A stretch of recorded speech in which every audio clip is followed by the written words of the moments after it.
Hello everyone, আজকের topic হলো how to study for medical admission.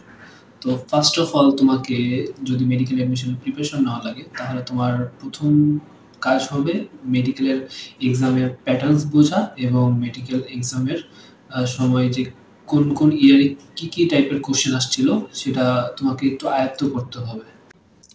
তো তোমার প্রথম কাজ হবে যে আমার প্রিভিয়াস ইয়ারের যে কোশ্চেনগুলো ছিল সেই কোশ্চেনগুলোকে অ্যানালাইসিস করা এবং সেই কোশ্চেনগুলোকে সলভ করা। অন্তত ১০ বছরের প্রিভিয়াস ইয়ারের কোশ্চেনগুলো আমরা সলভ করব। দেন আমরা আমাদের বইয়ের যে সিলেবাস ছিল সিলেবাসগুলো শেষ করব এবং রিভিশন দিতে থাকবো। এবং দেন আমরা আমাদের নতুন যে এডিশনের বই আসবে, যে পরবর্তী যে ইয়ারের যে বইগুলো আসবে সেই বইগুলোতে নতুন আপডেটেড বিভিন্ন তথ্য থাকে, সেগুলো আমাদের সংগ্রহ করতে হবে অথবা নতুন বইগুলো কিনে সেগুলো আমাদের পড়তে হবে।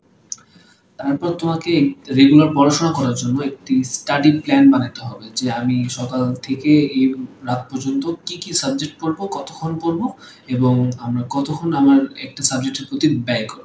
ঠিক আছে? তুমি চাইলে একটা টপিক সিলেক্ট করতে পারো, প্রত্যেক অধ্যায়ের জন্য একটা টপিক সিলেক্ট করতে পারো বা প্রত্যেক সাবজেক্টের জন্য টপিক সিলেক্ট করতে পারো। টপিক ওয়াইজ তুমি টপিকগুলো শেষ করতে থাকতে পারবা। দেখবে যে এমনি করতে করতে তুমি প্রায় অনেকগুলো টপিক শেষ করে ফেলবা এবং টাইমও খুব একটা বেশি খরচ হবে না। আর তুমি প্রতিদিন মডেল টেস্ট দেওয়ার চেষ্টা করবে, যেমন মনে করো মেডিকেল অ্যাডমিশনের আদলে তৈরি করা কোশ্চেন্স বা বিভিন্ন মডেল কোশ্চেনগুলো সলভ করার চেষ্টা করবে এবং টাইম মেনটেন করে সলভ করবে যাতে তোমার বেশি টাইম না লাগে। ঠিক আছে?